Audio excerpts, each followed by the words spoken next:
chosen ones, empaths, it's easy like to look at the situation and wonder why the narcissist isn't getting their karma.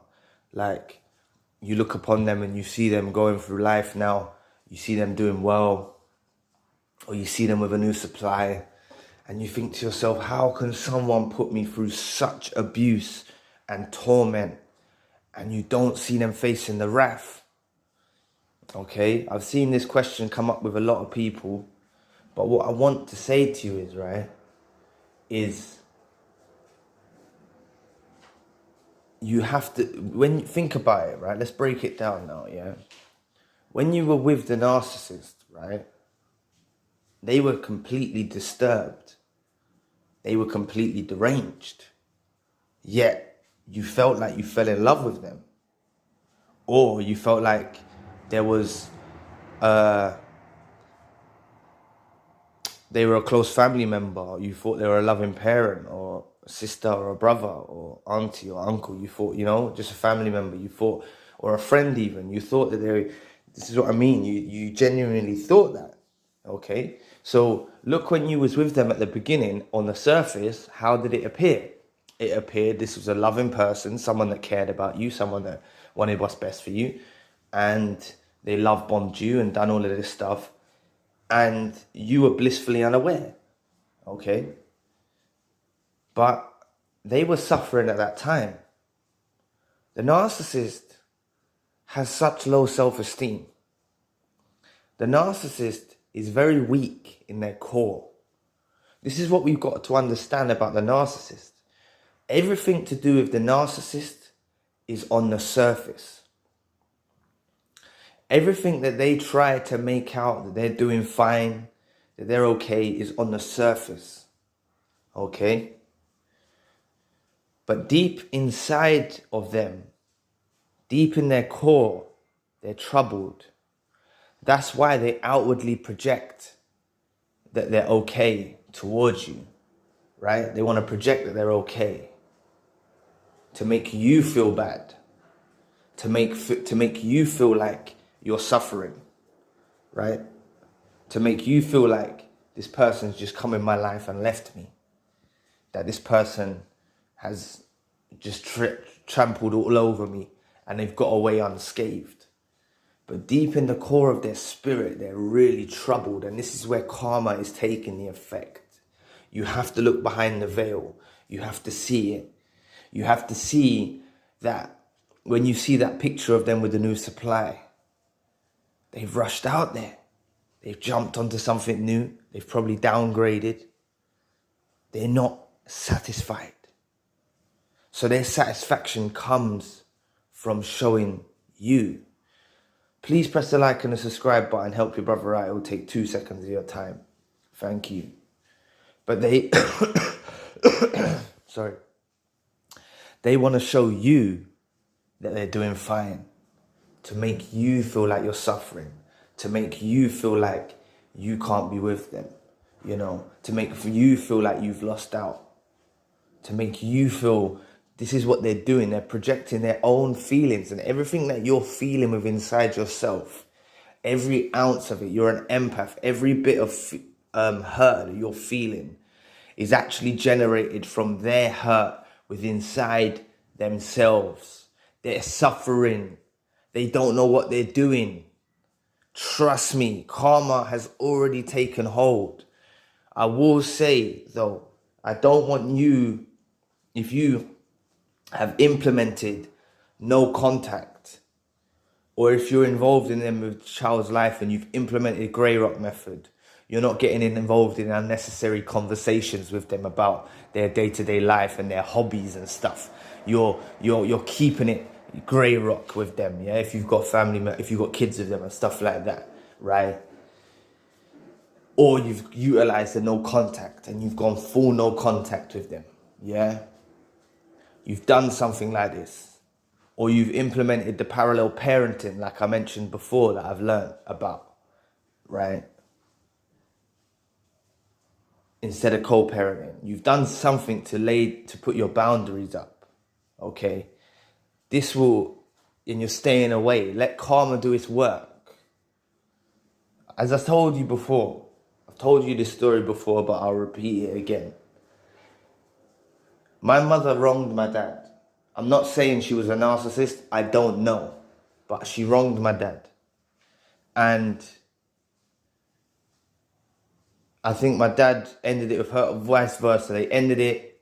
My mum moved away. She moved to the new supply. But I'll cut it short. She wanted my dad back. She was not happy with the new supply. My dad heard her on the phone. You know, the old school house phones where you put it down, but it doesn't actually cut off the hook. Like, you can still hear through the phone.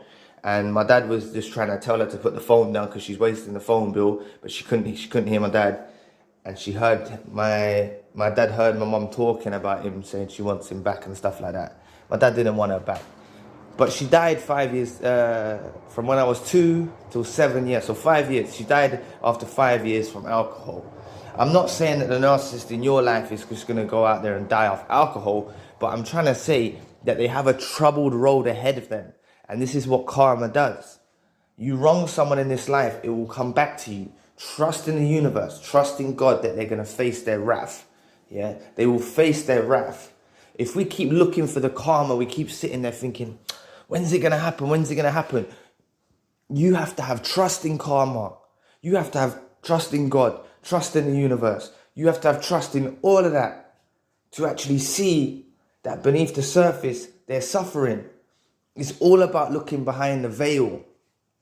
It's all about looking behind the veil of these individuals. Because as I said in the beginning of the video, we met them.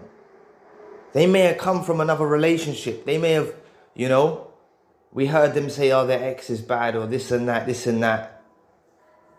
They were so damaged by the time we actually got involved in their lives. Damaged goods, damaged, written off. And we brought that into our lives and loved it like it was something pure, right?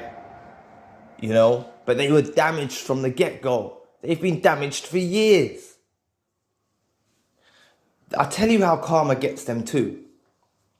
They want to be you. They want to be able to love. They can't love. That's why I always say to you, don't feel like, oh, the narcissist never loved me.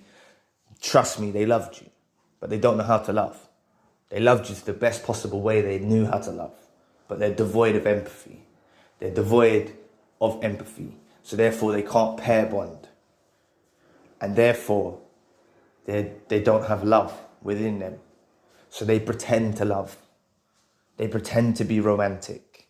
They pretend to be like that. They pretend to have that passion.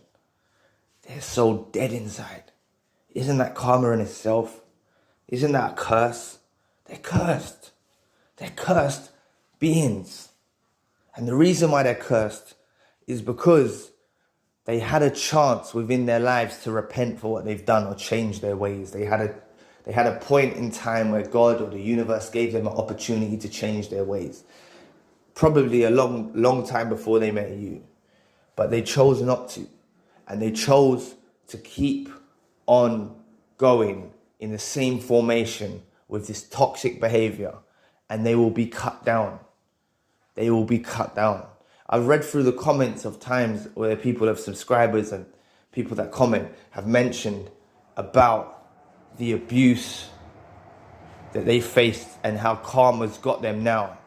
Yeah, it happens. If you're not seeing it yet, just be patient. Just be patient. Because there's something at the end and it's going to bring them crumbling down. It's going to bring them crumbling down. You know. Trust me, they're not able to pair bond. So if you were together with them for 5 years, 10 years, whatever, you built up enough of a strong enough bond that they're able to actually comprehend with them, didn't you? Right? So they can't just run out there and get that again. You know? Trust in yourself, trust in your value, and trust in all of that. And don't be... Don't waste your time, you know. Focus on yourself. That's another crucial point that you need to do. Focus on yourself. Focus on your healing. Focus on your projects. Focus on writing a book, a music, or whatnot. Focus on something like that. And that reminds me, there's a subscriber that watches the channel, you know, so I presume that they've gone through their hardships and stuff, and they're resonating with the message I'm putting out. But they've wrote a book recently, and it's for sale on Amazon or on their website. But I will have a look at their website, check it out, you know. I supported the book straight away because I'm so proud of them to be able to literally shape and craft a book and get it out there despite all of the the pitfalls along the way and the hardship they've endured, you know. Naturally, if they've been involved with the narcissist and stuff like that, and they've managed to turn it around and actually write and achieve something, and they've wrote a book. So I'm very proud of them for doing that. But like, show your support, even if you just check out the website, have a look. The details will be in the description box. So have a look into it, purchase a copy or whatever. Support the hustle, you know, because we all need to support each other in this world and help each other out. We're all collectively going through these traumatic experiences together. So showing love and support to a fellow empath and stuff like that will be beautiful. So do check that out. After I post this video, I'll put the details in the description box. You'll be able to find the website there. Please do check it out. Even if you just have a look, check it out, yeah? So anyway, thanks for watching today. Please press the like and the subscribe button. And if you do want a one-to-one session, you can find the details in the description box as well. Anyway, I'll catch you all soon. Peace.